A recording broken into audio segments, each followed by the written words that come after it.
شهر رمضان الذي أنزل فيه القرآن مرحبا يا رمضان مرحبا يا رمضان مرحبا يا رمضان مرحبا يا رمضان. Assalamualaikum warahmatullahi wabarakatuh. Jamaah Masjid Darul Hijrah yang dirahmati Allah, semoga tetap semangat dalam menjalankan ibadah puasa Ramadan tahun ini. Sesaat lagi kita akan mendengarkan tausiah singkat yang akan disampaikan oleh guru kita Ustadz Hotman Siahaan SH MKN. Selamat mengikuti. Bismillahirrahmanirrahim. Assalamualaikum warahmatullahi wabarakatuh. Alhamdulillahi rabbil alamin. Wassalatu wassalamu ala asrafil anbiya wal mursalin Sayyidina Muhammadin wa ala alihi wa sahbihi ajma'in. Amma ba'du, subhanaka la ilma lana illa ma 'allamtana innaka antal alimul hakim. La hawla wa la quwwata illa billahil aliyyil azim. Sahabat mukmin yang dimuliakan Allah Subhanahu wa taala. Pada bagian kedua dari wasiat kedua yang disampaikan oleh baginda Nabi sallallahu alaihi wasallam kepada Abu Dzar Al-Ghifari agar ia senantiasa melihat kepada orang yang di bawahnya untuk soal urusan dunia dan harta dan tidak melihat kepada orang yang berada di atasnya. Selain menumbuh suburkan sifat syukur pada dirinya, Nabi SAW juga mengajarkan kepada kita agar kita memiliki sifat qanaah, yaitu merasa cukup dengan apa yang telah Allah Subhanahu wa taala karuniakan kepada kita. Tidak menjadi pribadi yang hasad, tidak menjadi pribadi yang iri dengan kenikmatan yang Allah berikan kepada saudaranya yang dia tidak miliki. Sahabat mukmin, setiap muslim hendaknya memiliki sifat qanaah. Nabi sallallahu alaihi wasallam bersabda, "Qad aflaha man hudiya ilal Islam wa ruziqal kafafa wa qani'a bih." Sungguh beruntung orang yang diberi petunjuk dalam Islam, ia diberi rizki dan ia qanaah, ia merasa cukup dengan rizki yang dikaruniakan Allah kepadanya itu. Nabi SAW juga menegaskan bahwa kekayaan itu bukanlah karena harta benda yang dimilikinya itu, tapi ia sesungguhnya merasa cukup dengan pemberian Allah Subhanahu wa taala. Itulah orang yang sebenarnya kaya. Nabi SAW bersabda, "Laisal ghina an kathratil arad, walakinnal ghina ghinan nafsi." Yang namanya kaya bukanlah yang memiliki banyak harta, akan tetapi yang namanya kaya adalah yang memiliki hati yang selalu merasa qanaah, merasa cukup dengan pemberian yang diberikan oleh Allah Subhanahu wa taala kepadanya. Sahabat mukmin yang dimuliakan Allah Subhanahu wa taala, bukankah kita melihat dalam kehidupan sehari-hari banyak orang yang telah Allah Subhanahu wa taala anugerahi kepadanya harta dunia yang berlimpah, ia tidak pernah merasa cukup, ia tidak pernah merasa puas, terus-menerus mengejarnya, menumpuknya, bahkan tidak diperdulikan lagi dari mana harta itu ia peroleh.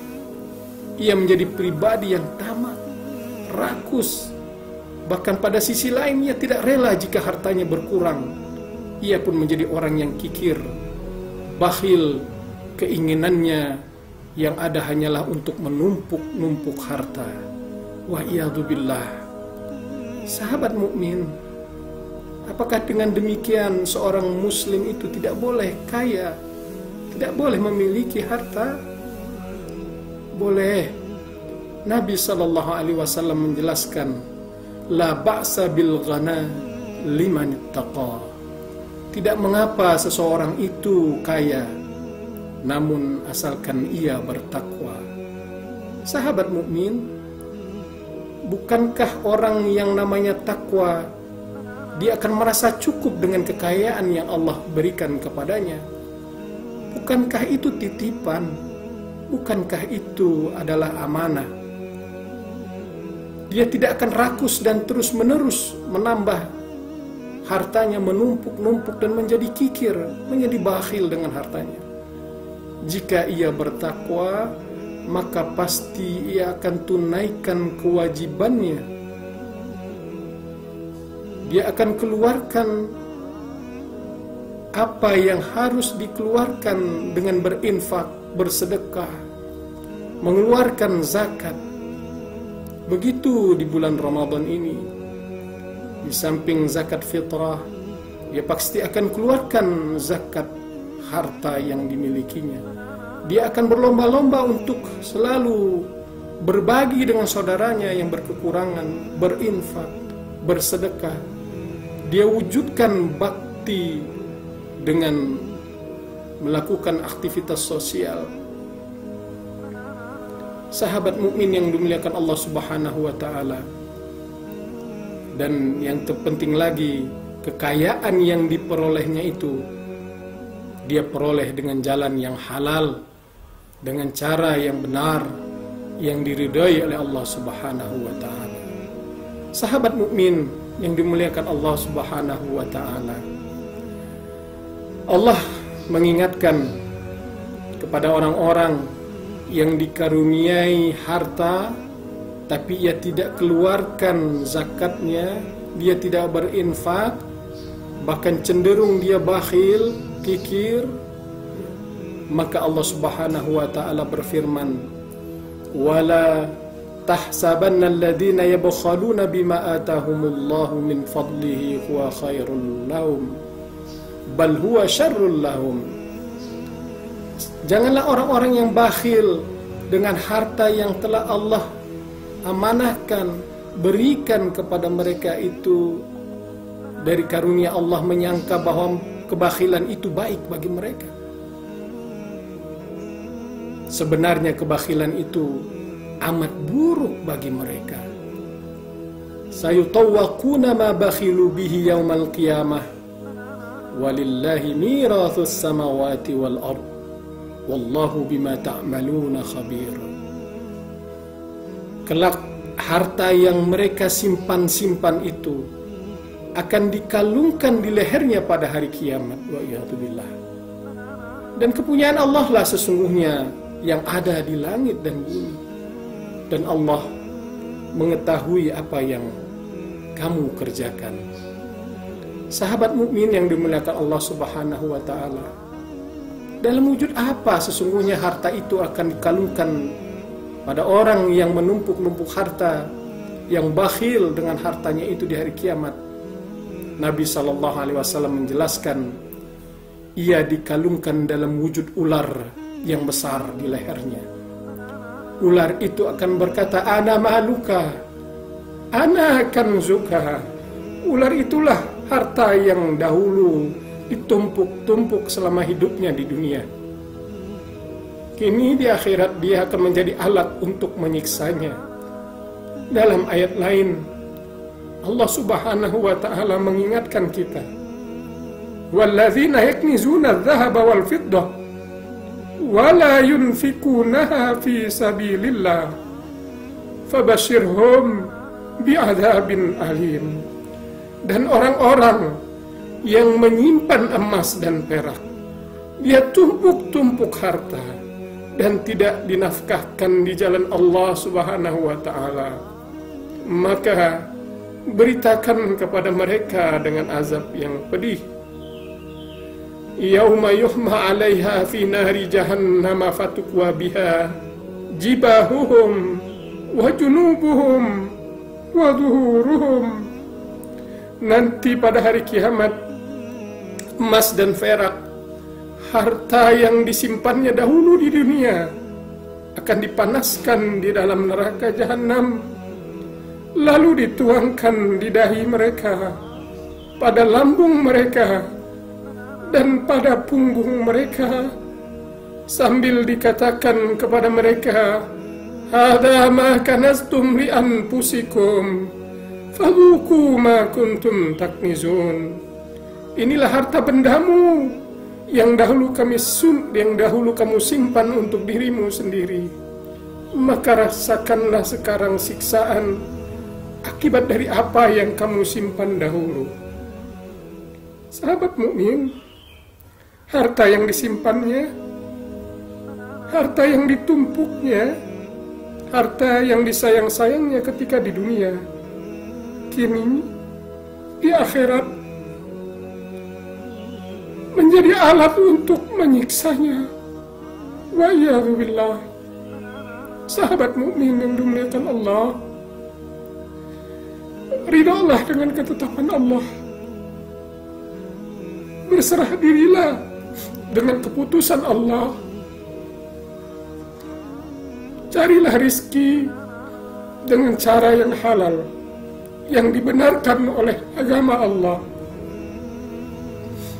Karena sesungguhnya segala yang datang dari Allah, itulah yang terbaik bagi kita. Bukankah kita nanti akan mempertanggungjawabkan terhadap segala sesuatu yang kita peroleh selama hidup di dunia? Qana'ahlah saudaraku. Jadikanlah apa yang menjadi ketetapan Allah itu menjadi sesuatu yang diridhai oleh Allah Subhanahu wa ta'ala. Ar-ridha biqada'illahi ta'ala. Ridhalah dengan ketetapan Allah. Ma indallahi khairul lil abrar. Berserah dirilah dengan keputusannya bahwa segala yang datang dari Allah Subhanahu wa ta'ala itulah yang terbaik. Sahabat mukmin yang dimuliakan Allah Subhanahu wa ta'ala, seorang mukmin ketika ia diberikan harta yang berlimpah, ia akan syukuri itu. Dia akan tetap merasa qanaah. Ia akan gunakan dengan menunaikan kewajiban yang harus dia tunaikan. Dan ketika dia diberikan rizki sekedar untuk memenuhi kehidupannya, mencukupi kebutuhannya, maka dia pun akan qanaah. Ia akan tetap menerima dengan lapang dada apa yang diberikan Allah kepadanya. Dan ia akan senantiasa berdoa, Allahumma inni as'alukal huda wat-tuqa wal-afafa wal-ghina. Seorang mukmin, dia akan selalu berdoa memohon kepada Allah, meminta kepada Allah agar senantiasa diberikan petunjuk di jalan yang lurus, dikuatkan dengan keimanan dan ketakwaan, memiliki sifat afif, iffah. Dia selalu menjaga dirinya dari perbuatan yang tidak baik, dan dia selalu berusaha untuk menjadi orang yang merasa cukup dengan kenikmatan yang Allah berikan kepadanya. Barikillahumma lana fi syahri Ramadan. Mudah-mudahan Allah terima ibadah puasa kita. Wallahu a'lam. Assalamualaikum warahmatullahi wabarakatuh. شهر رمضان الذي أنزل فيه القرآن مرحبا يا رمضان مرحبا يا رمضان